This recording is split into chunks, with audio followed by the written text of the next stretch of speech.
Muy buenos días para todos, muchas bendiciones. Dios continúe bendiciendo y prosperando sus vidas de una manera muy especial.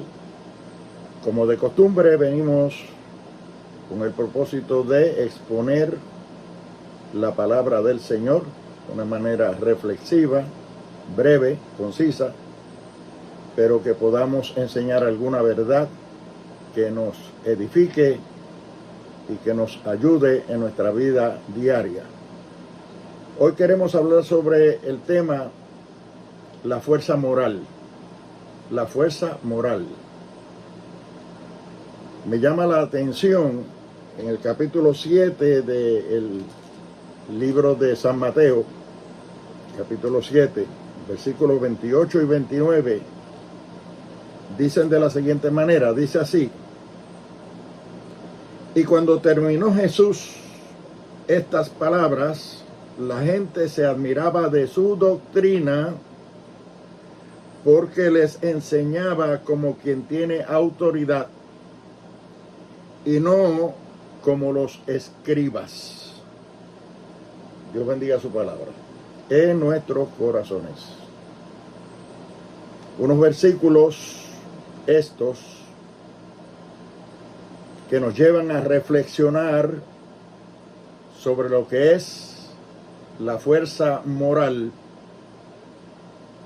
la importancia que tiene la fuerza moral y qué es tener fuerza moral. La fuerza moral es la autoridad con la cual nosotros hablamos, exhortamos, corregimos, orientamos, aconsejamos, buscamos cambios de conducta, aprendizaje en los demás. Aquellos principios, conceptos, preceptos que enseñamos y que tratamos de inculcar en los demás para que los aprendan y los puedan practicar, no tienen ningún tipo de autoridad o no llevan ningún tipo de autoridad cuando la persona que emite tales consejos, tales orientaciones, tales principios, tales enseñanzas, no vive a la altura del cambio que está tratando de lograr en los demás. Es decir, la fuerza moral surge del ejemplo de conducta, el ejemplo del comportamiento de la persona que habla, de la persona que predica, de la persona que exhorta, de la persona que enseña. Si la tal persona no está viviendo a la altura de lo que está enseñando o tratando de inculcar en los demás, es como metal que resuena o címbalo que retiñe.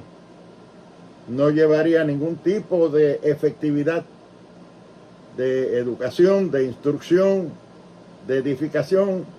No le serviría de nada a los demás, porque la persona que está tratando de buscar ese cambio en los demás, o esa enseñanza, esa educación, no vive a esa altura. No da ejemplo, no está modelando bien, no se ve en esa persona, no se ve el esfuerzo, el esmero, el interés de vivir lo que está enseñando, lo que está predicando. Eso es lo que le daría fuerza moral para poder hablar, abrir la boca, hablar, exhortar y enseñar. O sea que la efectividad de aquello que uno enseña, de aquello que uno trata de inculcar en los demás, dependerá del ejemplo, del modelo de vida, del comportamiento que tiene esa persona. Cuán firme y cuán convencido está de que lo que está enseñando lo tiene que practicar primero, de que lo que está hablando va a depender la efectividad en los demás cuando ellos miren hacia usted y se puedan dar cuenta de que usted vive a la altura de eso que está enseñando, de eso que está predicando. Tendría mucho más autoridad lo que habla, y a eso se le llama fuerza moral, tener fuerza moral para predicar, para enseñar, para inculcar en otros unos preceptos, unas enseñanzas, unos principios que uno está practicando los primeros, está viviendo los primeros, vive a la altura de esas cosas que uno está hablando o que uno está enseñando. El ejemplo más grande y más digno de nosotros no solo admirar, sino estudiar y analizar, nos lo da Jesucristo en esta palabra que hemos leído. El Señor estaba hablándole a las masas de su tiempo, a todas las multitudes que se reunían a escucharlo, y esta porción de la Escritura parte del Sermón del Monte. El Sermón del Monte se encuentra en los capítulos 5 al 7 del Evangelio según San Mateo, y observamos que es terminando, es decir, finalizando ese gran sermón, esa gran enseñanza, esa gran clase que está dando, terminándola ya, dice ahí que la gente se admiraba de su doctrina porque les enseñaba con autoridad y no como los escribas. Los escribas eran los intérpretes de la ley. Los escribas eran los maestros del pueblo de Israel. Los escribas eran los que tenían bajo su responsabilidad enseñarle al pueblo las cosas de Dios, las cosas del reino, la voluntad de Dios, la revelación de Dios, la palabra de Dios al pueblo.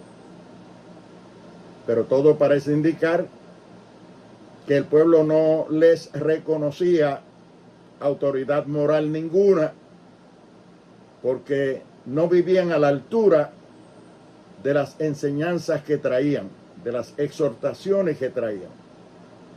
Mientras que Jesucristo les enseñaba y les modelaba con su propio ejemplo, con su propia conducta, con su propio comportamiento. Jesucristo, si algo grande podemos nosotros decir en torno a esa autoridad con la cual él hablaba, es que era santo, que era perfecto, que vivía lo que predicaba y lo que enseñaba. No había forma de encontrarle a él falla alguna. Él mismo tuvo la autoridad para decir: ¿quién de vosotros me redarguye de pecado? Eso es fuerza moral. Cuando uno enseña y cuando uno habla lo que uno ha vivido, lo que uno está viviendo, lo que uno está practicando, a la altura con la cual uno se está comportando ante aquellos a los cuales le está hablando, aconsejando, exhortando, para lograr algún tipo de cambio de conducta en sus vidas, algo de aprendizaje. Primero tienen que aceptar lo que uno está diciendo, y para poderlo aceptar tienen que ver que la persona que le habla y que le enseña y que le exhorta es una persona íntegra, es una persona sincera, es una persona en la cual no hay engaño. A eso se le llama tener fuerza moral. Es como cuando el padre no quiere que el niño fume cigarrillo, pero el niño ve al papá fumando cigarrillo. El papá no quiere que el niño tome ron, pero el niño ve a papá tomando ron. El papá no quiere que el niño sea fornicario o adúltero, pero el niño sí se da cuenta que su papá tiene una concubina o una corteja o sale con otras mujeres que no es su esposa. El papá no quiere que el niño robe, pero el niño ve a papá robar. Ahí no hay fuerza moral. O sea que fuerza moral es la capacidad que uno tiene, la autoridad que uno tiene para enseñar, para exhortar, para corregir, para inculcar en otros unos valores éticos, morales, espirituales, que a todas luces se ven reflejados en la conducta del que enseña, del que predica, del que ministra, del que corrige. Primero hay que vivirlo para luego poder enseñarlo, para luego poder exigirlo de los demás. A eso se le llama fuerza moral, tener fuerza moral. Un gobierno que quiere que el pueblo ande bien, camine bien, haga las cosas bien hechas, pues espera del que preside, del que gobierna, del que dirige, que ande bien, que practique lo que exige, que sea buen administrador, que sea sincero, que sea honesto, que sea honrado, que sea cuidadoso.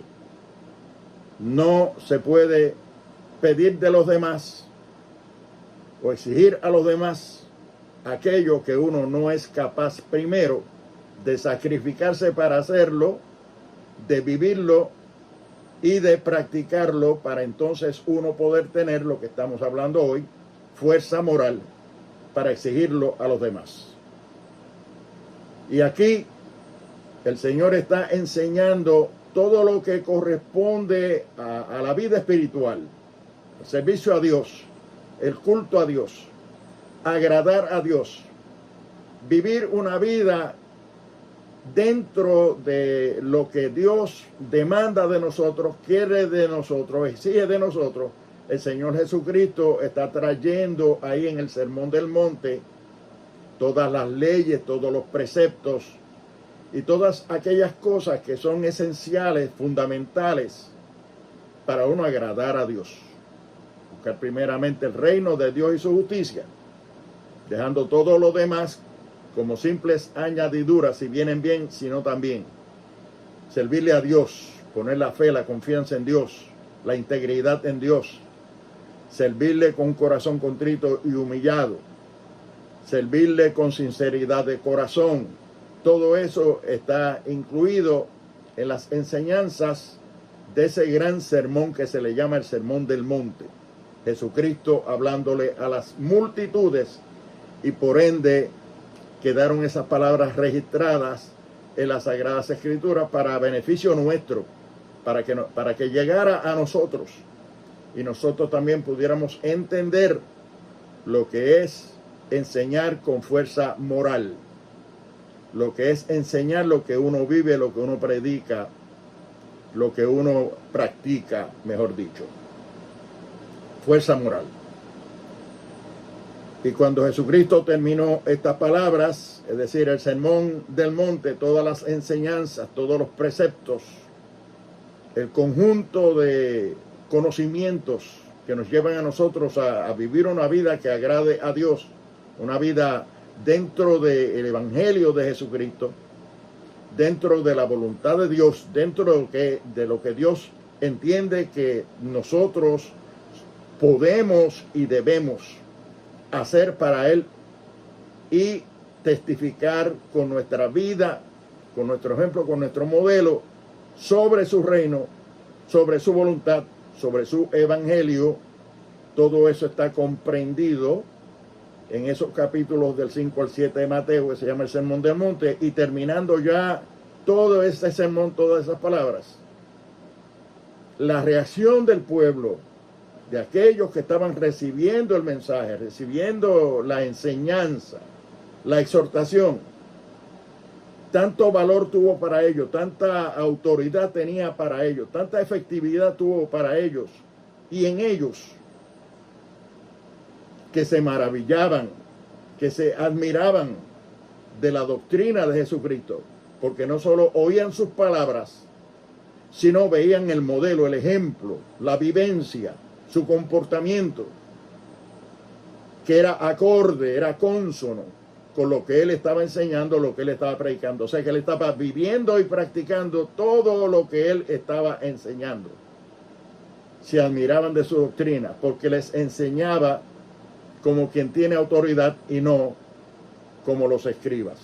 Quiere decir que los escribas sabrían mucho de las Sagradas Escrituras, sabrían mucho de filosofía, sabrían mucho de historia, tendrían mucho conocimiento, pero del conocimiento a la práctica había un abismo.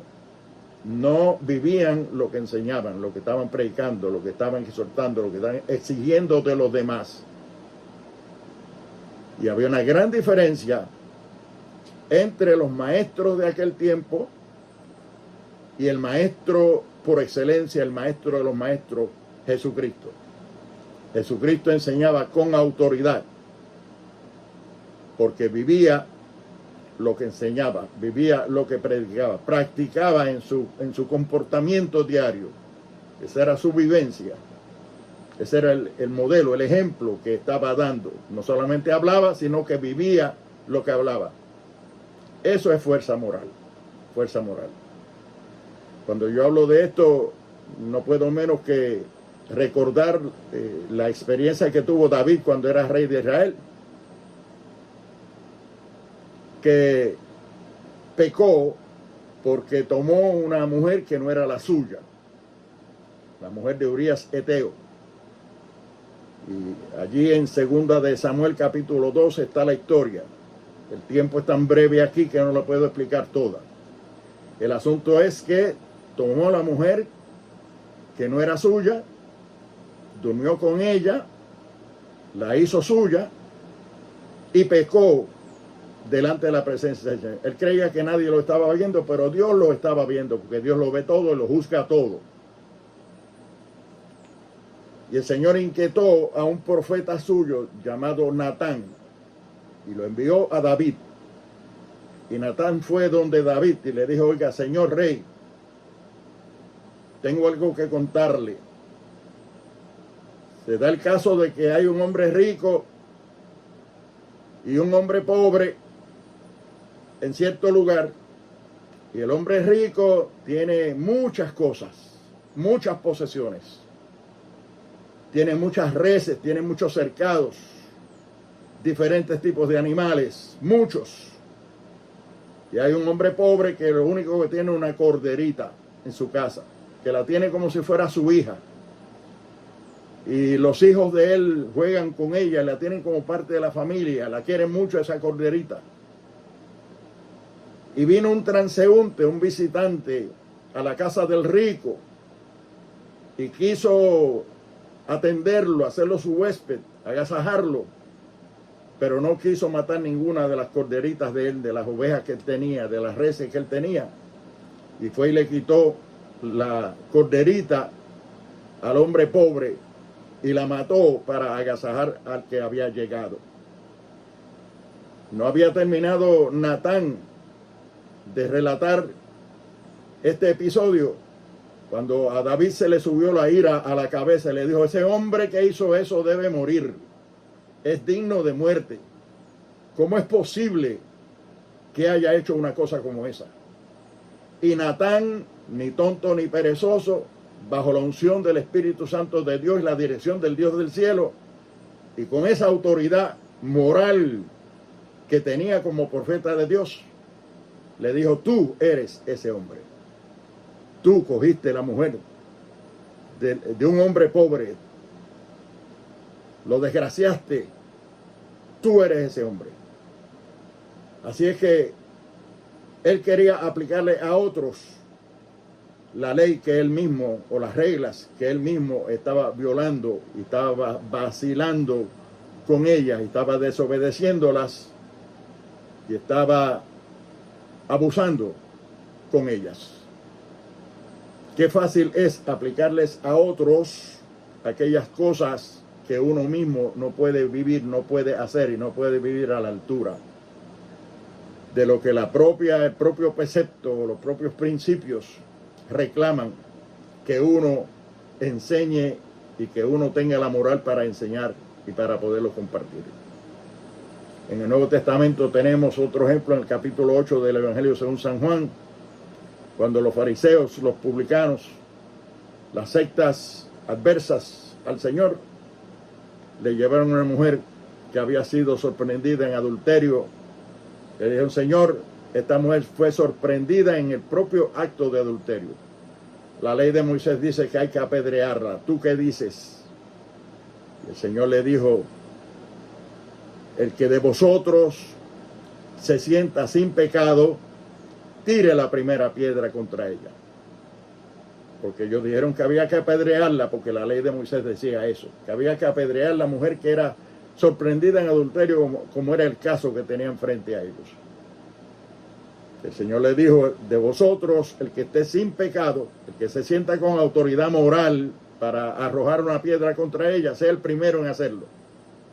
Y la Biblia nos dice que cada uno de ellos soltó la piedra que tenía en su mano y se fue avergonzado, porque ninguno de ellos tenía fuerza moral para tirar una piedra contra aquella mujer, para enjuiciarla, para juzgarla, porque no vivían lo que exigían de otros, porque no practicaban en su conducta diaria lo que estaban tratando de exigir de los demás. Fuerza moral. Y aquí la palabra nos enseña que Jesucristo enseñaba, pero enseñaba porque tenía fuerza moral para respaldar con su ejemplo, con su modelo, con su vida, con su práctica, con su comportamiento, con su diario vivir, todo lo que él le enseñaba al pueblo. Porque él vino a buscar y a salvar lo que se había perdido. Y para lograr eso, él vivió a la altura de todo lo que predicó y de todo lo que enseñó. De tal manera que, como dijimos, es el único que puede decir: ¿quién de vosotros me redarguye de pecado? O sea, estaba en posición de enseñar, en posición de predicar, en posición de exhortar, en posición de inculcar en otros los valores éticos, morales y espirituales. Porque él no solo tenía fuerza moral para enseñar, sino fuerza ética. Porque la ética se basa y trabaja a base de lo que es bueno, lo que es lo debido, lo que es lo justo, lo que es lo recto y lo que es lo ideal. Eso es lo ético. La moral la legislan los pueblos. La moral son aquellos conceptos que son aceptados por una sociedad. Y muchas veces no son buenos los más de ellos. Aunque se espera que sean buenos y que la moral exige lo bueno. Pero una cosa es lo moral. La moral la legislan los legisladores, valga la redundancia, y los gobiernos, para atenuar las cosas a la sociedad y a la práctica de la sociedad. Pero lo ético, Jesucristo no solamente tenía fuerza moral, tenía fuerza ética, porque lo ético va más alto que lo moral. La ética se basa, como dijimos, en lo que es bueno, lo que es justo, lo que es recto, lo debido y lo ideal. Eso es lo ético. Y Jesucristo no solamente tenía fuerza moral, tenía la ética suficiente para poderle hablar al pueblo y enseñar al pueblo. Y nosotros, sus ministros, los maestros, los que enseñamos la palabra de Dios y los que pretendemos servirle a Dios y ser algo en la obra del Señor, tenemos que vivir a la altura de aquello que hablamos, de aquello que enseñamos, de aquello que predicamos y de aquello que tratamos de inculcar en los demás, para que haya un verdadero cambio de conducta. Hoy por hoy hay muy poca efectividad en los que predican, los que enseñan, los que inculcan, los que exhortan, los que buscan ese cambio de conducta en la sociedad, debido a que se carece de la fuerza moral que emana del modelo, del ejemplo, de la vivencia, del comportamiento, de la conducta de la persona que está enseñando. Busquemos a imitar a Jesucristo. El apóstol Pablo decía: sed imitadores de mí como yo de Cristo. Si a alguien debemos tratar de imitar, es a Jesucristo, y eso lo logramos leyendo las Sagradas Escrituras y no solamente pasando los ojos sobre la Biblia y sobre su letra, sino que esa palabra penetre a nuestra conciencia, penetre a nuestro corazón, a nuestro acervo de conocimientos espirituales, y permitamos que eso se traduzca en una buena conducta, en un modelo, en un ejemplo que nos dé la fuerza moral para nosotros poder enseñar la palabra de Dios. Amigo que me escuchas, Cristo te ama. Todo lo que Él hizo en esta tierra lo hizo por amor a ti, por amor a nosotros. Porque de tal manera amó Dios al mundo que dio a su Hijo unigénito, para que todo aquel que en Él cree no se pierda, mas tenga vida eterna.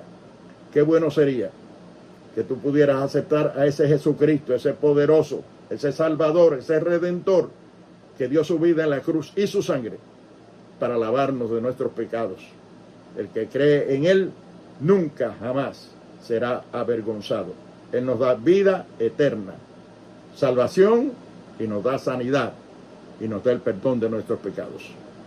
Dios te bendiga, Dios te guarde. Si quieres hacer esa decisión por el Señor, ora conmigo esta oración. Dile: Padre eterno, te doy gracias por la palabra que he escuchado.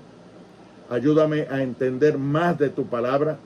Ilumina mi mente, Señor. Dame mucho entendimiento de tu palabra. Yo quiero servirte, yo quiero obedecerte, yo quiero agradarte.